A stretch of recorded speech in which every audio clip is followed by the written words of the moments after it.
On, on débute l'après-midi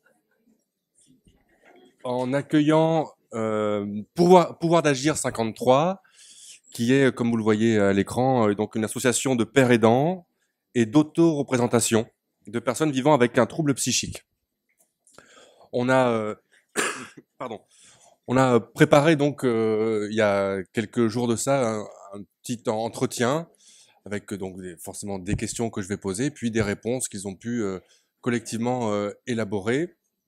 Donc sans plus attendre, ben, on va débuter. Donc on va aborder des choses très simples au début, comme la constitution de l'association, son mode de fonctionnement, et puis ensuite, puisqu'on a beaucoup théorisé encore sur la pérédance et le savoir expérientiel ce matin, on va laisser la parole ensuite à ceux qui sont concernés et nous expliquer ce qu'ils entendent par ces notions, comment ils les vivent, les incarnent, etc. Donc, qui veut bien commencer par répondre à la première question qui serait, enfin qui est, la constitution de comment s'est constituée l'association. Je crois que c'est Grégoire qui va nous éclairer là-dessus. Oui, oui. Je voulais préciser quand même, vous le voyez aussi sur l'écran, c'est que Pouvoir d'Agir a pour ambition d'être gestionnaire d'un dispositif d'accompagnement de travailleurs pairs, qui s'appellera ESPER. Donc, qui est un anagramme aussi, qui veut dire espoir, soutien, oui, plaidoyer, empowerment et responsabilité. Alors, juste avant de te laisser poursuivre, Grégoire, juste pour préciser que vous avez une particularité, c'est d'être autonome vis-à-vis à la fois du secteur médical et médico-social. Voilà, je tenais à le préciser. Oui, effectivement. Donc, notre association, ça fait déjà plusieurs années que nous travaillons dessus. Donc, il y a un chemin qui a été long, mais qui s'est passé avec une étonnante sérénité quand même. Donc, Pascal a commencé, Pascal Fournier, qui est auteur du projet, a été entouré par les cofondateurs pendant un certain temps pour élaborer les premières bases de notre association. On a commencé à diffuser certaines petites plaquettes et puis ça a commencé à se faire connaître, ça a commencé à faire du bruit, à faire bouger un peu les choses. Après, il y a eu des réunions hebdomadaires avec le travail sur la philosophie de l'association, qui est donc le rien sur nous sans nous, déjà, qui est une partie de la philosophie de notre association. Le rien sur nous sans nous, c'est bien sûr représenter ce qu'on appelle communément les usagers dans les réunions où on prend des décisions pour nous, en fait. Voilà, histoire de, vraiment, on veut vraiment représenter nos pairs, donc les personnes qui ont des troubles psychiques. Mm. Donc, D'autres étapes peut-être de la construction de l'association. ensuite, bah oui, ensuite on a quand même fait d'autres réunions avec AF Gardien, par exemple, une maître de conférence de Rennes 2, qui a fait une recherche sur le travail sur l'expérientiel, et son livre sortira septembre-octobre. Un travail qui a été assez long sur l'expérience, enfin tout ce qui est sur l'expérientiel des pères aidants à travers le monde. Donc, elle nous a permis aussi d'analyser un petit peu aussi notre légitimité, en même temps qu'un autre jeune qui a fait un master 1 en psy, qui a aussi a fait ce travail avec nous pour montrer pour nous faire développer, qu'on se rende compte de la légitimité qu'on a d'être père aidant. Et donc, par ce travail qui a été fait. Et ensuite, on a élaboré quelques supports avec le groupe, que ce soit la charte relationnelle que vous avez eue en début de réunion ce matin, et les différentes participations au CLSM, et les soutiens, grâce au soutien des CREPSI et d'autres associations qui sont très présentes pour nous. Ok. J'ai le droit de rajouter quelque chose? Oui. Ah, d'accord, c'est cool. Donc, pour les réunions hebdomadaires, on se retrouve en fait, tous les mercredis, de 14 à 16, où on fait des permanences, pour accueillir, ceux qui souhaitent être aidés, que ce soit des usagers ou des professionnels ou des familles. Enfin voilà, je voulais un peu préciser ça. Et concernant le déroulement de nos réunions, en fait, on commence souvent les réunions par un point météo. C'est-à-dire le point météo, c'est tiens, comment tu vas, toi? Pour savoir un petit peu si, bah, comment la personne va, est-ce qu'elle a des besoins? Voilà, ça commence généralement comme ça une réunion. Donc là, finalement, là, on vient de rentrer dans la deuxième phase qui est plutôt le fonctionnement hein, de l'association. Là, on vient de voir comment elle s'est constituée. Maintenant, comment fonctionne-t-elle? Alors, on a ensuite, on a c'est devenu une association à partir du mois de juin, hein, on est passé au journal officiel, et l'association contient plusieurs collèges. Donc, le collège 1, qui est le collège des responsables, donc que ce soit le président, secrétaire, trésorier, hein, le bureau, hein, et qui est composé de personnes pères aidants, et qui se veut être formé aussi. Hein, et justement, on essaye de développer on espère un soutien de plusieurs associations qui pourraient nous aider à faire à faire une formation qui soit au niveau de toutes les personnes qui sont autour de nous. Donc ça, c'était une aparté. Mais après, il y a le collège 2 qui est aussi composé de pères aidants, mais c'est les personnes qui ont été aidées, donc, mais qui ne font pas partie du bureau. Ils ont un rôle de décision quand même dans les choix de l'association. Hein, le collège 3, lui, il est composé euh, euh, excusez-moi, je lis un petit peu parce que là, je suis. C'est les aider, je crois, c'est ça? Voilà, c'est les aider, effectivement. On les oublie, alors que ils sont essentiels, c'est eux qui font marcher la machine. Et quelque part, ces aidés deviennent plus ou moins aidés. Ils deviennent par un petit peu ce qu'on expliquait ce matin à l'entraide. Au début, ils s'entraident avec les aidés aidants. Ils se partagent un petit peu leurs expériences. Après, il y a l'effet avec le collège 1, hein, lui, les personnes qui sont formées en paire et danse, qui va être au lieu d'être horizontal, amènera là justement ce qu'on a vu ce matin dernier avec la différence entre la paire et danse et le GEM. C'est-à-dire que cette différence qui est plutôt verticale et qui amène justement cette discussion plutôt en direction du père aidant vers l'aider. Mais on y reviendra après sur cette Voilà, c'est distinction, vrai aussi, hein, Grégoire. je suis en train de manger le travail de tout le monde. Non, non, je veille au grain. Ouais. Alors là, et puis le collège 4 qui est les partenaires. Donc les partenaires, c'est les associations hein, qui logiquement sera animé par les GEM et donc parce que du fait de leur politique qui se rapproche beaucoup de la nôtre aussi, d'avoir d'avoir des personnes portant des troubles qui sont à la tête de l'association. Hein, et enfin, le collège 5, qui sont les facilitateurs. Donc les facilitateurs, on retrouve Yves Gardien et Pascal Fournier qui est auteur pour l'instant. Et puis il y a d'autres personnes qui vont être amenées à nous aider comme... excusez-moi pour les noms parce que j'ai des petits trous de mémoire, mais ces personnes-là vont aider pour les secrétaires de l'association. Hein, c'est des facilitateurs qui vont aider les secrétaires. Il y en a une autre personne qui va aider le trésorier dans leur décision. Mais ils n'ont aucune subordination. Hein, ce qu'on peut expliquer. Je voulais juste rajouter peut-être quelque chose, nommer peut-être les partenaires qui font partie de l'association, c'est-à-dire qu'il y a Geste, qui est un établissement en Mayenne, il y a Schizo Jeunes, l'UNAFAM, le CREPSI. Enfin, le CREPSI, on peut le mettre dans le collège 4 et puis peut-être 5 aussi, à voir avec eux. Donc voilà, il y a toutes ces personnes qui nous soutiennent et également l'UNAFAM. Très bien. Grégoire vient de commencer à nous expliquer comment fonctionne l'association, les différents collèges, et comment les aides sont distribuées, partagées, enfin comment est-ce que les choses se recoupent.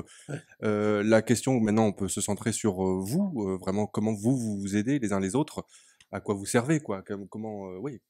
Eh bien, nous, déjà, attends, c'est peut-être à Amélie de développer cette par partie-là. contre, moi, je vais peut-être avoir... Il m'entend ou pas? Je vais peut-être avoir besoin de lire mes notes parce qu'en fait, vu que je suis en phase basse en ce moment, je perds un peu mes moyens quelquefois, donc j'ai besoin de prendre des notes. Alors, le rôle de chacun, donc, il est différent selon chaque individu, en fait, selon leur vécu. Et nos compensations, parfois, ne sont pas identiques les uns aux autres. Donc, chacun situe son rôle en fonction de son processus de rétablissement. On y reviendra sur le rétablissement tout à l'heure.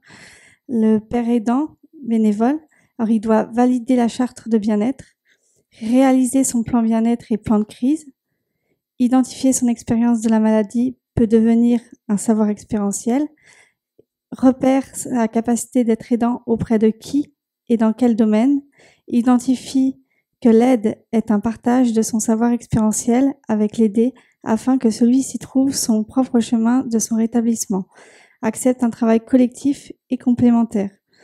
Alors en fait, il faut mettre en avant les difficultés de l'aidé pour pouvoir mettre en place des compensations qui lui seront nécessaires et bien sûr adaptées. Alors nous avons tous des personnalités différentes, d'où l'importance de se servir de son savoir expérientiel de chacun. À nous, alors, de s'adapter à chacun et vice-versa.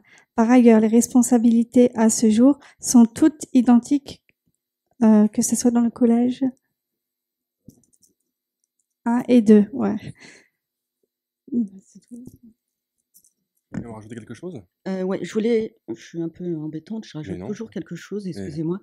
En fait, c'est juste pour expliquer en 2 mots ce que c'est que le plan bien-être et le plan de crise. En fait, le plan bien-être et le plan de crise, ce sont des outils qu'on a constitués au sein de Pouvoir d'agir. Le plan bien-être, c'est à la fois de déterminer ce qui est positif dans notre vie, ce qui nous fait avancer, aussi le négatif qu'on essaye de transformer en positif. En fait, c'est les grandes lignes qui nous font avancer dans la vie. Et le plan de crise, c'est plus un petit peu déterminer notre personnalité, nos troubles, et indiquer, par exemple, à quel moment, quels sont les indicateurs qui font que nos troubles réapparaissent. On met également dans ce plan de crise, par exemple, le traitement dont on a besoin quand on est stabilisé, et également le traitement dont on a besoin quand on est en crise. Mais aussi le traitement qui a des effets secondaires sur nous et qu'on ne souhaite pas. Parce qu'il y a certains médicaments qu'on ne souhaite pas, qui renforcent les symptômes. Donc ça, c'est marqué dans notre plan de crise. Moi, par exemple, dans mon plan de crise, j'ai également souhaité mettre que j'aimerais aussi négocier ma durée d'hospitalisation, également avoir l'autorisation de sortie aussi, parce que moi, c'est un levier chez moi pour avancer. Si j'ai pas de sortie, je meurs. Donc c'est important d'avoir ça. Donc voilà. Et en fait, dans ce plan de crise, on a nommé aussi 3 personnes qui sont des garants aussi, des garde-fous, comme on dit. C'est-à-dire que si nous, on se rend pas compte que les troubles réapparaissent et qu'il y a une des 3 personnes qui nous disent là, il y a quelque chose qui, là, tu recommences. Soit il y a un trouble ou bon, je sais qu'il y a un exemple que Pascal reprend souvent au niveau québécois. C'est par exemple s'il y a une personne qui nous dit tiens, tu pues là. C'est un terme québécois. Et puis la deuxième personne nous dit la même chose. Tu pues, toi. Puis la troisième personne, toujours la même chose. Tu pues, toi. Et c'est un indicateur que, en effet, c'est au niveau de l'hygiène. C'est le premier domaine où on lâche souvent l'hygiène de vie, la santé, enfin voilà, prendre soin de soi. Et dans ces cas-là, on a la responsabilité de retourner voir notre psychiatre, rediscuter du traitement pour voir si, en effet, faut pas l'augmenter ou voilà. C'est notre responsabilité si les 3 personnes nous renvoient que là, il y a réapparition des troubles. Voilà, je sais pas si je me suis bien fait comprendre, mais voilà, j'ai essayé d'expliquer. Amélie ? Je voulais juste rajouter que le plan de crise, il peut être signé par la psychiatre, en fait. D'accord.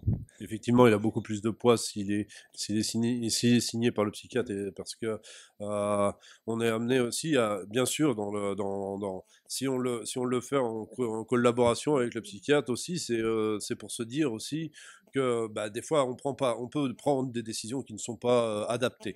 Bien sûr, le psychiatre a son côté professionnel qui peut dire bon oui, par exemple, vous voulez pas d'antipsychotique, mais par contre à des moments vous en avez besoin. Mais par contre, on peut discuter du dosage pour éviter les camisoles chimiques donc voilà, on évite ces choses-là, par exemple. Mais par contre, on le fait en accord avec le psychiatre. Bien sûr aussi, c'est pareil, le plan bien-être, si on fait des projets à court terme, long terme, moyen terme, et être amené et qu'il y en ait qui risquent. Par exemple, il y en a, ils mettent moi, mon projet à long terme, à court terme, c'est d'arrêter mes médicaments. Mais non, pas à court terme, ça se fait pas comme ça. Il faut avoir, il y a tout un processus, et même, c'est des études qui sont faites dans certains pays, et c'est pas ici qu'il faut le faire. Et il y a toute une étude à faire. Il ne faut pas se mettre en danger physique et psychologique. Merci Grégoire. Là, on est toujours dans le rôle que vous avez les uns par rapport aux autres. Et Estelle voulait rajouter une chose en tant que personne qui a été aidée. C'est-à-dire que moi, je fais partie de pouvoir d'agir depuis 1 mois en tant qu'aidée. Parce qu'avant, c'est vrai que j'étais pas bien du tout, et en fin de compte, je savais pas vers qui me tourner, même au niveau des associations. Je sortais pas de chez moi, je me lavais pas. Bon, voilà, hein, quand on est au fond du gouffre, on a tendance à se laisser aller, quoi. À se laisser aller, et à plus de se reconnaître. Alors, comment est-ce qu'on vous a aidé, alors, vous? Et en fin de compte, c'est ma psychiatre qui m'a... je devais aller chercher un dossier MDPH à la maison de l'autonomie handicapée. Et voilà, j'ai vu la plaquette de pouvoir d'agir, et j'y suis allée, et j'étais très bien accueillie. C'est-à-dire qu'on parle de la maladie sans comment je veux dire ça,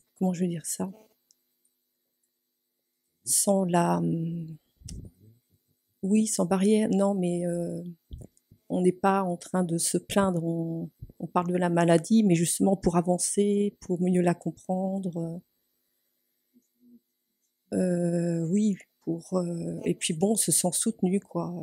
C'est surtout ça. Moi, ils m'ont donné beaucoup de comment je veux dire ça, des petites pistes pour m'aider dans certaines situations, ou quand ça va pas. J'ai un rendez-vous mercredi matin, et il y a une personne qui m'a envoyé un petit message en me disant ça va aller pour demain, parce que comme on a tendance à, justement, on a peur d'aller, même là, c'est pas facile du tout. Mais pour moi non plus, c'est pas facile. Voilà. Mais bon, voilà, c'est que l'objectif, c'est que voilà, pouvoir d'agir m'a permis depuis 1 mois déjà de sortir de chez moi régulièrement, que je ne faisais pas du tout, parce que j'arrivais pas à faire mes courses. Et là, je suis là aujourd'hui, et j'ai de l'espoir, quoi. Voilà, et ça, c'est important. Justement, là, vous faites la transition. Là, on vient de parler des outils maintenant, des outils du rétablissement. Vous venez de parler des plans de crise, des plans de bien-être, pardon, et les outils inspirés des programmes québécois. Mais tout ça s'insère dans ce qu'on appelle le rétablissement. Et justement, là, c'était la question du rôle du groupe dans le rétablissement. Donc, on vient de le voir un petit peu avec vous. Peut-être quelqu'un veut rajouter des choses. Vous parliez d'espoir, Estelle, et je crois que... Les outils mis en place, le rôle du rétablissement. Oui, c'est ça. Alors, dans le rétablissement, le groupe, il a un rôle de donner une petite lueur d'espoir aux personnes aidées grâce au potentiel de chacun mis en avant, leur montrer que d'atténuer la douleur psychologique est parfois possible grâce à des stratégies mises en place en amont. Il faut toujours garder courage pour surmonter les difficultés de la maladie, que ça soit dans les phases hautes, parce qu'on peut avoir des phases hautes, en fait, et des phases basses, et être en rétablissement. Chaque membre de Pouvoir d'Agir doit faire son plan bien-être et son plan de crise, qui peuvent être signés par la psychiatre. Ces plans peuvent éviter les hospitalisations forcées grâce à tous les repères et les indices que l'aidé a mis sur son plan bien-être et son plan de crise. Je voulais juste rajouter quelque chose sur le plan de crise et le plan de bien-être. Seuls le collège 1 et 2 doivent faire le plan de crise et le plan de bien-être. Les aidés, bien entendu, ne sont pas obligés de remplir ce plan de crise et le plan de bien-être. Alors, les collèges, c'est les pères aidants investis. Oui, j'ai Voilà. oublié de Et puis rappeler. le deuxième, c'est les futurs et les pères aidants actifs. Donc les aidés qui arrivent dans l'association ne sont pas obligés d'emblée de remplir ce plan de crise et ce plan de bien-être. Par contre, on peut les aider à aller progressivement, à les remplir en fait, et à prendre conscience justement de leurs troubles, à identifier leur maladie, quoi. Bon. Pour dire aussi, par exemple, pour un aidé, un jour, on en est arrivé à une discussion avec Pascal, justement, là-dessus, et on disait, par exemple, le rôle d'une assistante sociale, quand une personne sans domicile va venir, le sans domicile va dire, bah, moi j'ai besoin de carton aujourd'hui, le système social va essayer de lui trouver un appartement. Mais nous, on va essayer de trouver la simple chose, bah, que la personne elle a besoin dans l'instant. D'abord, quand on commence à l'aider. Donc, s'il a juste besoin de cartons, bah, on va l'aider à aller chercher des cartons. Alors, c'est un peu ce là, c'est un peu ça. T'exprimes de façon très simple les choses. On va rester dans le très simple, justement. Voilà. Quelqu'un arrive Mhm. et en quelques mots, vous lui dites, vous lui présentez la plus-value de la père aidance. Alors ça, plus-value, va falloir. C'est pas si simple. Non, mais la plus-value, c'est qu'est-ce que peut apporter. Ça permet quoi? Ça permet quoi? Ça permet déjà pour les personnes aidées, ça permet vraiment de se dire bon, on commence d'abord par l'espoir. On voit bien qu'Estelle est arrivée dans un stade où elle était clouée au lit et là et maintenant elle arrive à sortir. Donc elle a cette petite dimension de l'espoir. Et Esper montre bien l'anagramme là, que vous avez là-bas, montre bien la suite des soins qui sont apportés. Là, on a Esper, on a l'espoir d'abord, on a le processus, tout le processus est bien. Ouais. Oui. Je crois qu'on va revenir à la question de la plus-value de la père aidance. Oui, vas-y. Merci de ton intervention.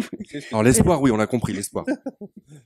En fait, est-ce que Amélie, tu veux intervenir? Ouais, vas-y.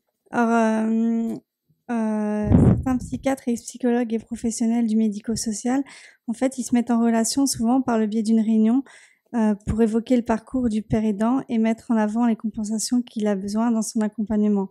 Alors moi je sais que j'ai déjà été présente et en fait il y a des psychiatres qui sont d'accord qu'on se réunisse tous pour établir, pour mettre en place des solutions en fait pour m'aider pour éviter les hospitalisations. Déjà. Et donc, on prend la deuxième partie qui est le S déjà, c'est le soutien. Merci, ben vous retenez mieux que moi, dis donc, c'est génial. Déjà dedans, c'est bien. On amène l'espoir, on soutient la personne, on l'amène à pouvoir reprendre la parole, le plaidoyer, donc. Puis après, ce plaidoyer lui permet d'avoir l'empowerment. On en a parlé beaucoup aujourd'hui. Donc l'empowerment, c'est comme quand on met une machine en marche, on appuie sur power, c'est pareil. On va faire relancer la personne et au fur et à mesure, on l'amène vers la responsabilité, reprendre des responsabilités. En fait, si je peux encore rajouter un mot. Rapidement, oui. Ouais, on aide la personne à essayer de redéfinir un parcours et une trajectoire de vie. En fait, ce qui est important, c'est pas les objectifs finaux. En fait, c'est le chemin qu'elle va parcourir. On parlait de petits pas tout à l'heure. Et ben, c'est ça qui est important. Parce que souvent, les personnes qui vivent avec des troubles psychiques, il y a les médicaments, elles peuvent être désœuvrées. Et ce qui est important, c'est de les relancer dans une dynamique. Oui, effectivement, quand on parle de la démarche, par exemple, on prend une personne, par exemple, une personne qui rêve d'espace, qui a dans ses délires, même dans ses délires, rêve de l'espace, parle des planètes tout le temps. Et puis, cette personne, on l'amène plus ou moins à refaire son petit projet de vie, mais le gars, toujours dans son projet de vie, ça revient toujours. Et en fait, c'est passé réellement dans un pays, ça s'est vraiment passé. Et cette personne-là, elle a été amenée à balayer dans un planétarium, tout simplement. Et dans ce planétarium, elle a commencé à discuter avec des gens qui étaient dans le planétarium, et puis elle leur expliquait vraiment, mais avec des détails très très forts. Et puis après, justement, cette démarche-là, le chef, il est venu le voir, mais dis donc, et le gars dit tout de suite, il s'est mis sur la défensive. Mais non, c'est mes délires, excusez-moi. Mais non, en fait, c'est pas vos délires. Vous êtes très bien là. C'est même le rôle que vous avez que vous apportez, et c'est très très bien. Moi, je veux que vous continuiez là-dessus. Et en fait, de cette petite place où cette personne a commencé à travailler en tant que balayeur, maintenant c'est un guide dans un planétarium, et il fait réellement ce qu'il aime. Et le but, c'est pas forcément le résultat total de la chose, mais c'est la démarche, Le chemin. démarche importante. Le processus, quoi. C'est le Voilà. chemin que vous avez initié, Voilà. le on. Voilà, l'empowerment. C'est ça. On discutait lors de la réunion de préparation des différences qu'il pourrait y avoir, parce qu'on peut très bien légitimement se demander vraiment la plus-value. Je reviens sur la plus-value, mais la différence qu'il y a entre le GEM et vous. Alors, le GEM, c'est le groupement d'entraide mutuelle. Voilà. Amélie va vous en parler. Très bien. Je préfère que je parle. Bon, vas-y. Bon, les GEM, on sait, vous voyez, vous avez des groupes, c'est plus un groupement d'entraide. Donc c'est ce que je disais tout à l'heure, la discussion, les décisions sont prises un petit peu, où les relations entre les gens est plutôt horizontale. C'est l'égalité, quoi. Elles vont partager une expérience, et par le biais d'animation. Donc, nous, ce qu'on apporte, c'est on amène au rétablissement. Donc, on fait ce processus qui va amener à aider des personnes. Mais ces personnes, elles sont aidées pas par entraide, mais par vraiment un rôle professionnel. C'est par le père aidant, la personne qui va avoir son expérientiel va aussi avoir cette force qui est pédagogique en même temps, et qui va lui dire, bah tiens, moi j'ai eu cette petite clé, voilà, je peux t'en faire part, et voilà, demain tu peux faire ça et ça. Et puis au fur et à mesure, ça apporte. Voilà, ce qui nous différencie aussi, c'est que Grégoire, voilà. Pardon, je vous coupe. Donc, le GEM, c'est chacun peut être dans un rôle d'aidant et d'aider. Voilà, c'est ça. Donc ça, vous pouvez faire ça vous aussi. Mais ce qu'il y a en plus, ou en moins, ou je sais pas, enfin ce qu'il y a de différent en tout cas. Je dirais que pouvoir d'agir, c'est vraiment un maillon, je dirais, complémentaire au social et médico-social. Parce qu'en fait, d'un côté, il y a les établissements médico-sociaux, il peut y avoir les familles, il y a plusieurs instances, plusieurs établissements, mais il manquait vraiment un maillon pour faire valoir un petit peu et exprimer notre parole par rapport à ça. Après, c'est aussi pour peut-être amener les personnes à faire du lien, à se coordonner, parce que c'est vraiment important par rapport à ça. Le maillon complémentaire, c'est votre expérience. On va dire c'est votre parole à vous de sujet, voilà. Mais nous aussi. Justement, pardon Grégoire, mais justement, l'expérience, c'est une chose. On parlait ce matin de passer de témoin, voilà, faire part de son expérience. Mais qu'est-ce qui fait qu'on passe de ça au savoir expérientiel? Donc là, oui, Fanny. Alors, je dirais que l'expérience du trouble et notre parcours, ça suffit pas à avoir un savoir expérientiel, en fait. Pour qu'il y ait savoir expérientiel, il faut pas seulement que l'expérience. Et avoir un savoir expérientiel, c'est pouvoir prendre du recul et avoir une réflexion sur notre expérience. On en parlait ce matin, effectivement. On en parlait un petit peu, enfin c'est Emmanuel qu'en parlait ce matin. Comme par exemple, il suffit pas non plus d'avoir que les savoirs académiques ou les savoirs théoriques. Il faut aussi qu'il y a l'expérience également. Enfin, donc voilà un petit peu les choses. Et ce que je voulais dire, c'est que les personnes qui vivent avec des troubles psychiques et qui ont eu une décompensation peuvent aussi avoir des savoirs expérientiels. C'est pas parce qu'il y a eu des troubles psychiques qu'ils n'ont pas de savoir expérientiel. Voilà.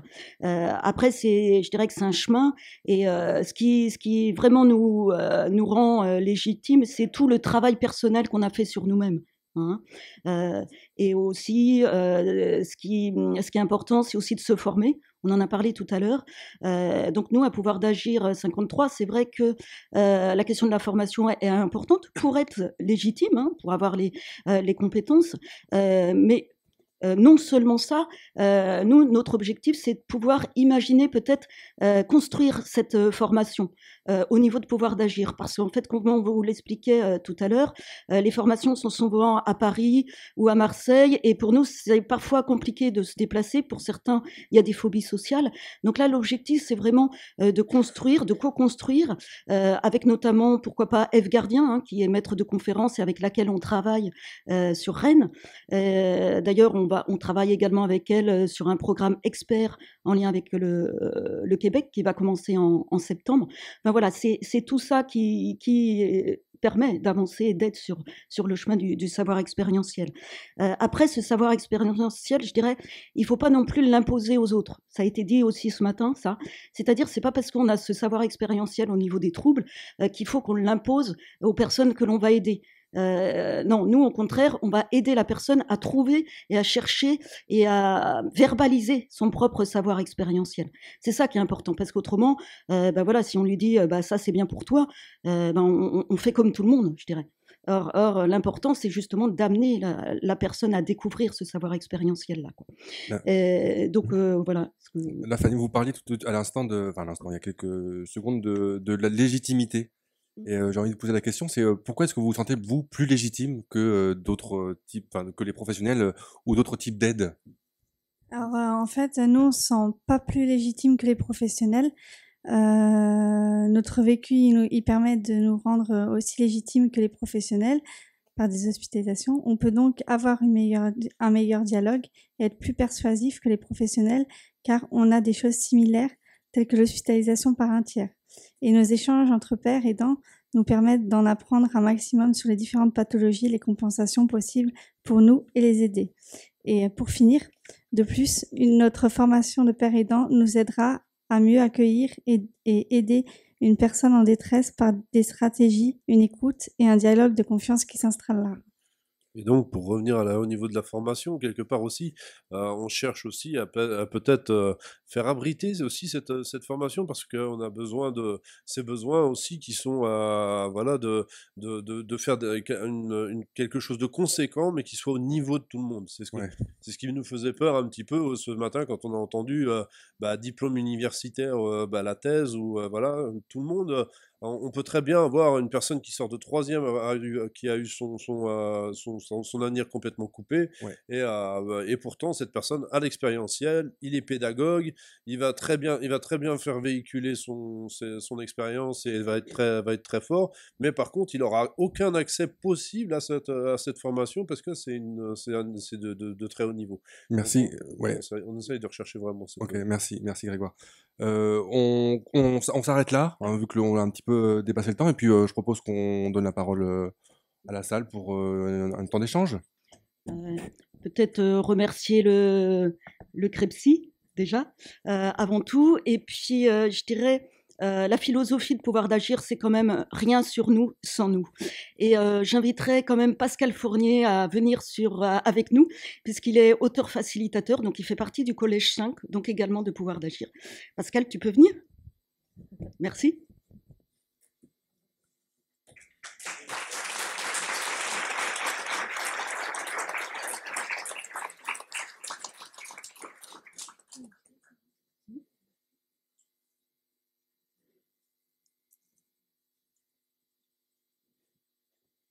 Il a choisi la place la plus loin, histoire de se faire remarquer. On a rigolé.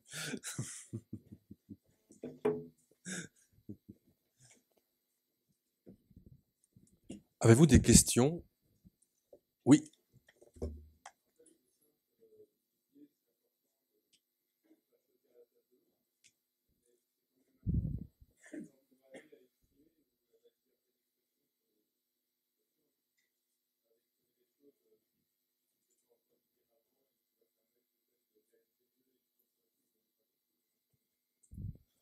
C'est justement le but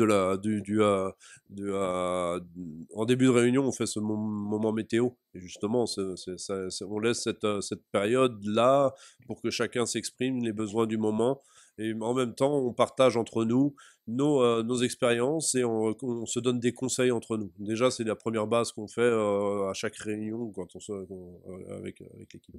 Donc cette liberté d'expression est très respectée en début de réunion aussi. Et on prend pas de décision à la place de l'aider, en fait. On va l'amener à chercher, à trouver ses difficultés pour que lui il puisse mettre en place des compensations, parce que les compensations, elles sont différentes selon chacun. Elles peuvent marcher d'une personne à l'autre, mais elles sont, des fois c'est différent, quoi. D'autres questions ici devant. Oui, bonjour. Je n'ai pas très bien saisi votre besoin, vos besoins de formation, et pour les exprimer dans quel cadre et avec qui, en fait, hein. Justement, les besoins de formation, on est amené, le souhait aussi, c'est bon, la paire aidance, on sait on a notre expérientiel, ok, mais on sait très bien aussi que pour être médiateur pair comme vous, effectivement, il faut ou pair aidant ou travailleur pair quelque part, il faut quelque part aussi ne pas négliger qu'il y a un côté professionnel que nous on n'a pas, cette éducation professionnelle que nous on n'a pas, que dans le système social, dans le système médicales, hein, des techniques pour se protéger et ne pas et tout ça. Et c'est toutes ces choses-là que nous on a en moins. Mais par contre, on a tout ce savoir expérientiel qui peut servir à vraiment aider les gens qui en demandent et qui ont besoin de passer par ce processus de rétablissement. Et puis, je crois qu'il faut préciser que dans le pouvoir d'agir, on est pair aidant bénévole, mais comme on vous l'a dit tout à l'heure, l'objectif de pouvoir d'agir, c'est d'être gestionnaire d'un dispositif d'accompagnement qui s'appellerait ESPER, et là, les personnes qui feraient partie d'ESPER seraient salariées. Donc, en effet, je pense que la nécessité d'une formation est importante, hein, pour les raisons qu'on a évoquées tout à l'heure, mais aussi pour acquérir des techniques que vous avez peut-être déjà, c'est-à-dire d'animation de groupe, voilà, des choses, des techniques toutes simples comme ça, que certains d'entre nous n'ont pas forcément, quoi. Et je tenais à dire que, en fait, la formation, quand on aura une formation, elle devra peut-être être adaptée, en fait, à nos troubles, à nos fatigabilités, ouais. Donc, voilà. Ok. Il y a une question là-haut. Oui, c'est plutôt un témoignage de ma vue de Mayenne, l'irruption de pouvoir d'agir en Mayenne, dans le paysage d'acteurs. Ça a été extrêmement bénéfique. Je veux juste témoigner qu'on a eu quand même un des comités locaux, un comité local en santé mentale qui s'est constitué à l'Assemblée constitutive. Et l'ordre du jour, c'était comment faire une bonne hospitalisation sous contrainte en respectant le cadre réglementaire. Et juste l'intervention de pouvoir d'agir a remis les choses à l'endroit et a remis l'objectif du CLSM, c'est d'éviter les hospitalisations sous contrainte. Mais vous voyez, c'est-à-dire qu'on est quand même dans un paysage où chaque acteur a des contraintes qu'on entend, mais du coup, ça devient leur priorité qui deviennent l'impriorité du territoire. Et là, avec la parole des personnes concernées est extrêmement bénéfique dans cette logique-là. Et il y a plusieurs CLSM, il y a aussi le projet territorial en santé mentale, et puis il y a tous ceux qui sont autour. Enfin, nous, on est extrêmement contents, heureux d'avoir cet interlocuteur-là pour faire avancer ce plaidoyer-là de la parole des personnes, et pour que, quelque part, ça donne une direction à tout le monde. C'est-à-dire qu'ils portent bien cette parole. Je les ai entendus plusieurs fois présenter l'initiative, et ça accompagne très positivement en fait l'ensemble des acteurs d'un territoire. Et puis juste parce que du coup le geste est aussi gestionnaire des GEM, moi je vois clairement une vraie différenciation, une vraie complémentarité.